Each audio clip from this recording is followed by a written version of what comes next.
Everyone, हम लोग real number chapter के बाद अब हम लोग सीखेंगे कुछ महत्वपूर्ण थ्योरम जो एग्जाम में आता है। 7-8 थ्योरम हम लोग देखेंगे, उसमें से एक थ्योरम तो श्योर है कि एग्जाम में आएगा ही आएगा। तो उसी थ्योरम में से आज हम लोग सीखेंगे थेल्स थ्योरम। थेल्स थ्योरम को कैसे हम लोग प्रूफ करेंगे वो आज हम लोग देखेंगे। आइए स्टार्ट करते हैं थेल्स थ्योरम के बारे में। देखिए, थेल्स थ्योरम कहता है यदि किसी त्रिभुज की एक भुजा के समानांतर कोई भी एक त्रिभुज ले लिए, उसके एक भुजा के समानांतर, मान लीजिए त्रिभुज ABC है, उसके एक भुजा के समानांतर कोई भी भुजा ले सकते हैं, AB भी ले सकते हैं, BC भी ले सकते हैं और AC भी ले सकते हैं। किसी भी भुजा के समानांतर, किसी भुजा के समानांतर अन्य दो भुजाओं को, तो मान लिए कि हम कोई भुजा मान लीजिए BC ही ले लिए, BC ले लिए, इसके समानांतर क्या होगा, इसके समानांतर यही होगा D। तो अन्य दो भुजा पे, तो अन्य दो भुजा क्या होगा, AB और AC।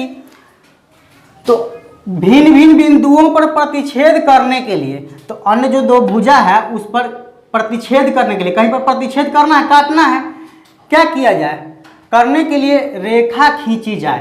तो मतलब एक हम लोग BC कोई भी ले लिए, कोई भी बेस ले सकते हैं, कोई भी तीनों साइड में से कोई भी साइड ले लिए, मान लीजिए BC ले लिए और BC ले लिए, तो अगर BC लिए हैं तो अन्य दो साइड क्या मिलेगा हमको, AB और AC मिलेगा। तो अन्य दो बिंदुओं पर, अन्य दो जो हम लोग क्या है, रेखा है, AB है और AC है, इस पर एक रेखा ऐसा खींचा जाए कि दो बिंदु पर काट दे कहीं पर भी। तो एक D पर काट दिया और एक E पर काट दिया, DE रेखा। तो अन्य दो भुजाएं एक ही अनुपात में विभाजित होती है। तो BC के अन्य अलावा दो भुजा कौन हो गया, AB और AC। तो ये क्या होता है, इसका अनुपात बराबर बोल रहे हैं, इसका मतलब कि AD और DB का जो अनुपात होगा AE और EC के अनुपात के बराबर होगा। देखिए एक बार और देखते थे क्या कहता है, यदि किसी त्रिभुज की एक भुजा के समानांतर, कोई भी एक भुजा ले लिए, उसके समानांतर अन्य दो भुजाओं को भिन्न भिन्न बिंदुओं पर प्रतिच्छेद करने के लिए, अन्य दो भुजा पर कहीं भी काटने के लिए, प्रतिच्छेद करने के लिए रेखा खींची जाए, एक रेखा खींची जाए, तो ये अन्य दो भुजाएं एक ही अनुपात में होती है। तो अन्य जो दो भुजा है वो एक ही अनुपात में क्या होगा, यानी एक ही अनुपात में बराबर हो जाएगा। तो इसको प्रूफ करने के लिए देखिए क्या है, दिया क्या है कि ABC एक त्रिभुज है। क्या दिया है, ABC एक त्रिभुज है जिसमें DE क्या है, समानांतर BC है, DE BC के पैरेलल है। देखिए BC के पैरेलल D है ना, तथा DE जो लाइन हम लोग खींचे अन्य दो भुजा पे DE, AB को D पर, देखिए AB को कहाँ काट रहा है, D पर, तथा AC को E पर काटता है, या काटता है या प्रतिच्छेद करता है। AC को कहाँ काट रहा है, E पर, AB को D पर और AC को E पर काटता है। तो ये हमारा थेल्स थ्योरम, ये जो कहा है क्वेश्चन उसको हम लोग फिगर के थ्रू यहाँ समझ लिए। तो सिद्ध क्या करना है कि AD बटा DB, यानी इसका अनुपात AD और DB का अनुपात और AE और EC का अनुपात दोनों आपस में क्या होगा, बराबर होगा। तो ये प्रूफ करने के लिए हम लोग रचना क्या किए कि B को E से मिला दिए और C को D से मिला दिए, और क्या किए, AB पर EN लंब डाल दिए और AC पर DM लंब डाल दिए। क्यों ऐसा किए, क्योंकि देखिए रचना हम लोग क्या किए, EN लंब ऑन AB, EN जो लंब है किस पे, AB पे डाल दिए, और DM लंब ऑन AC, DM जो लंब डाले हैं वो किस पे डाले हैं, AC पर डाल दिए, और BE और CD को मिला दिए, BE और CD को मिला दिया। ऐसा क्यों किए, देखिए अगर हम लोग को AD और DB का रिलेशन चाहिए और AE और EC का रिलेशन चाहिए, तो देखिए हम लोग क्या करेंगे, अगर ADE का क्षेत्रफल, अगर हम लोग एक बार ट्रायंगल ADE ले लें और एक बार ट्रायंगल BDE लेकर के चले, दोनों का क्षेत्रफल अगर लेकर के चले, तो AD और BD का रिलेशन मिल सकता है। और एक बार हम लोग ADE का क्षेत्रफल ले लेंगे और एक बार क्या ले लेंगे, CDE का क्षेत्रफल ले लेंगे, तो AE और EC का रिलेशन वहाँ से मिल जाएगा। तो दोनों का रिलेशन मिल जाएगा, तो उस तरह से हम लोग प्रूफ कर सकते हैं। तो इसी को ध्यान में रखते हुए हम लोग क्या किए कि इसको इससे मिला दिए और इसको इससे मिला दिए, यहाँ लंब खींच दिए AC पर और यहाँ AB पर ये लंब खींच दिए। अगर आप लोग एग्जाम में अगर इतना भी लिख करके छोड़ देते, अगर प्रूफ नहीं भी करने आ रहा है, तो इतना ही का तो अगर 5 नंबर का अगर क्वेश्चन है तो 2 मार्क्स जरूर दे दिया जाएगा। इतना ही से अगर जो दिया है वो लिख दीजिए, क्या सिद्ध करना है वो लिख दीजिए, और सिद्ध करने के लिए हम लोग क्या रचना कर सकते हैं उसको लिख दीजिए। इतना भी लिख दीजिएगा तो 2 नंबर मिल जाएगा। अगर पूरा नंबर अगर पाना है तो टोटल और भी हम लोग को पूरा प्रूफ करना होगा। अब त्रिभुज ADE का क्षेत्रफल हम लोग क्या करेंगे, एक बार ADE का को लेकर के चलेंगे, त्रिभुज ADE को और BDE को, तो रिलेशन AD और BD का रिलेशन मिल सकता है। क्या किए कि ट्रायंगल यानी त्रिभुज ADE का क्षेत्रफल ले लिए। तो किसी भी त्रिभुज का क्षेत्रफल क्या होता है, 1/2 गुने आधार गुने ऊंचाई। तो 1/2 गुने आधार, तो इस ट्रायंगल में AD में आधार क्या है, आधार मान लिए AD आधार है, क्या है आधार है, AD क्या है आधार है, और ऊंचाई क्या है EN ले लिए, क्या ले लिए EN ले लिए ऊंचाई। तो देखो ऊंचाई यही खींचते हैं हम लोग, जो परपेंडिकुलर हाइट है लंब यही खींचे हैं EN। तो इस ट्रायंगल में AD आधार हो गया और EN क्या हो गया ऊंचाई हो गया। इसको समीकरण क्या मान लिए 1 मान लिए, समीकरण 1। पुनः त्रिभुज BDE का क्षेत्रफल, BDE इसका क्षेत्रफल निकाल लेंगे। तो उसी तरह से एरिया क्या होता है 1/2 गुने आधार गुने ऊंचाई। तो 1/2 गुने आधार, आधार क्या है BD है, क्या है BD आधार है, और ऊंचाई क्या है EN है। देखिए BDE में BD क्या हो गया आधार हो गया, और ऊंचाई क्या हो गया ऊंचाई हमारा EN हो गया EN। देखिए ये ऊंचाई कैसे EN हुआ, देखिए ये इस तरह से है, जैसे ये ट्रायंगल है ना, देखिए ये इस तरह से बना हुआ है, ये ट्रायंगल है ना, तो ये ट्रायंगल है, तो ये BD है ना, और लेकिन ऊंचाई यहाँ बाहर से है, क्या है बाहर से ऊंचाई है EN। तो बाहर से भी ऊंचाई हम लोग खींच सकते हैं। तो ये इस तरह से है कि ये BD हो गया, ऊंचाई हो गया EN। तो 1/2 गुने आधार BD और ऊंचाई EN, इसको समीकरण क्या मान लिए 2 मान लिए।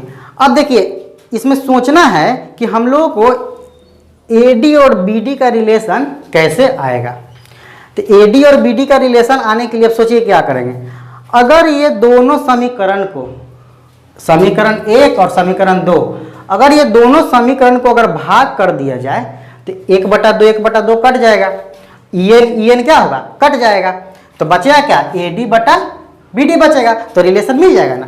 ठीक है कि समीकरण 1 में 2 से भाग दे दीजिए, तो क्या हो गया त्रिभुज ADE का क्षेत्रफल और त्रिभुज BDE का क्षेत्रफल, इसका और इसका दोनों का क्षेत्रफल क्या होगा, इसका क्षेत्रफल था 1/2 गुने आधार गुने ऊंचाई, ये ADE का क्षेत्रफल, और BDE का देखा 1/2 गुने ये BD गुने EN था, तो लिख दिए, और दोनों क्या कर दिए भाग दे दिए।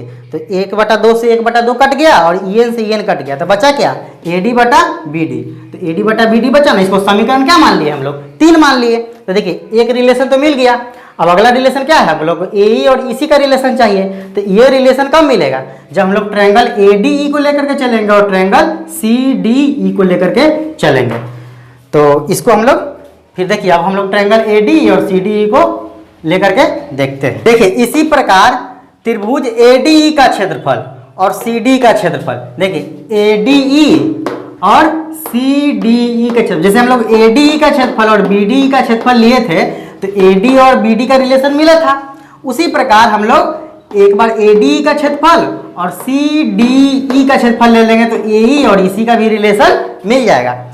तो इसी प्रकार ADE का क्षेत्रफल क्या होगा 1/2 गुने आधार गुने ऊंचाई, तो आधार क्या होगा इसका आधार तो यही होगा, इस बार ऊंचाई क्या होगा इसमें DM होगा, क्या होगा ऊंचाई, ये आधार पे ऊंचाई यही ना है DM, तो ऊंचाई हो गया 1/2 गुने आधार गुने ऊंचाई हो गया। त्रिभुज CDE का क्षेत्रफल, तो CDE कहाँ है CDE, तो इसमें आधार क्या होगा देखिए 1/2 गुने आधार EC, आधार क्या है EC, ऊंचाई क्या है DM है, ऊंचाई क्या है देखिए ये ट्रायंगल है ना, इसका ऊंचाई क्या है DM है, बाहर से देखिए इस तरह से है।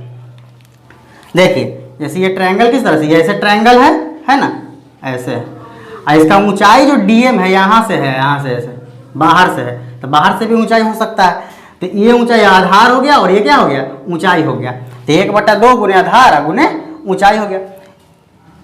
उसके बाद क्या करें देखिए उसी प्रकार हम लोग दोनों को भाग दे दिए, तो भाग देते इससे ये कट गया और 1/2 से 1/2 कट गया, क्या बचा AE/EC।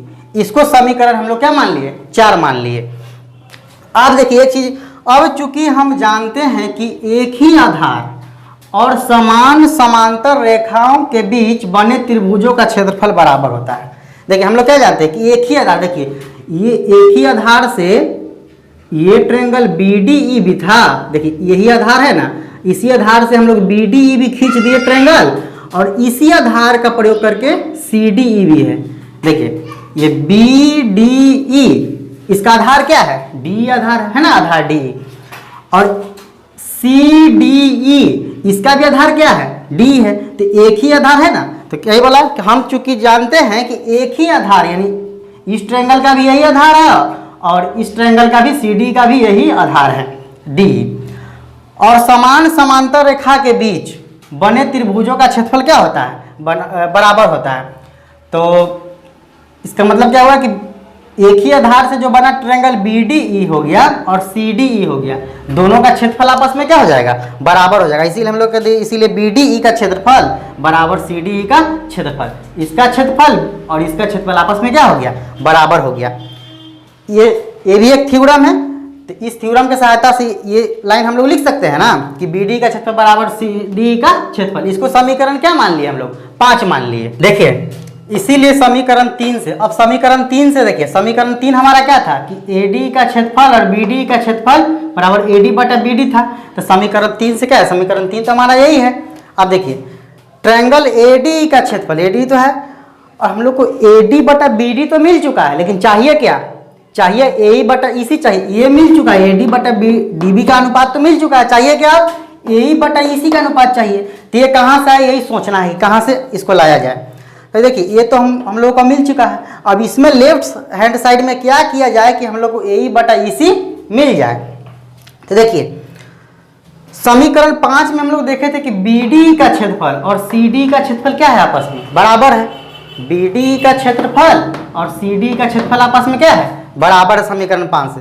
तो देखिए इसमें AD का क्षेत्रफल तो उसको रहने दिए, और देखिए BDE के क्षेत्रफल को हम लोग क्या लिख सकते हैं?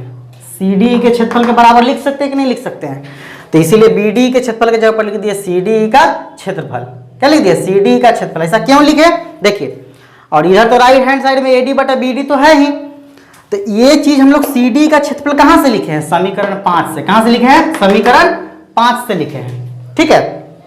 अब देखिए हम लोग को तो AD बटा BD तो मिल चुका है। अब सोचना यह है कि ये कहाँ से आए? कौन? AE बटा EC कहाँ से आए? तब देखिए हम लोग समीकरण 5 से क्या देखे थे कि BD और CD का क्षेत्रफल क्या है? बराबर है। तो इसके बदला में हम लोग BD के क्षेत्रफल के बदला में क्या लिख दिए? CD का क्षेत्रफल लिख सकते हैं। ऐसा क्यों लिखें? क्योंकि हम लोग समीकरण 4 में देख रहे हैं कि यही चीज लिखा हुआ है, ADE और CDE लिखा हुआ है। देखिए यही चीज समीकरण 4 में जो है वही चीज यहाँ है कि नहीं? मिल गया कि नहीं? ADE का क्षेत्रफल और CDE का क्षेत्रफल। इसको समीकरण 4 से हम लोग क्या लिख सकते हैं? AE बटा EC लिख सकते हैं। तो इसको क्या समीकरण 4 से हम लोग AE बटा EC लिख दिया। राइट हैंड साइड में तो AD बटा BD था ही, तो हम लोग को यही प्रूफ करना था ना कि AD बटा DB और AE बटा EC। तो देखिए AD बटा DB BD भी मिल गया और AE बटा EC मिल गया। कोई भी इधर उधर लिख सकते हैं, ये बराबर के इधर इसको भी इधर लिख सकते हैं और AE बटा EC को भी इधर लिख सकते हैं। ऐसा कोई बात नहीं, क्योंकि बराबर में दोनों तरफ इसको भी इधर लिख सकते हैं, इसको भी इधर लिख सकते हैं हम लोग, है ना। तो हम लोग का प्रूफ हो गया। जो प्रूफ करना था कि AD और DB का अनुपात और AE और EC का अनुपात क्या होना चाहिए? बराबर होना चाहिए। हम लोग का प्रूफ हो चुका है। तो ये हम लोगों का था थेल्स थ्योरम। थेल्स थ्योरम था।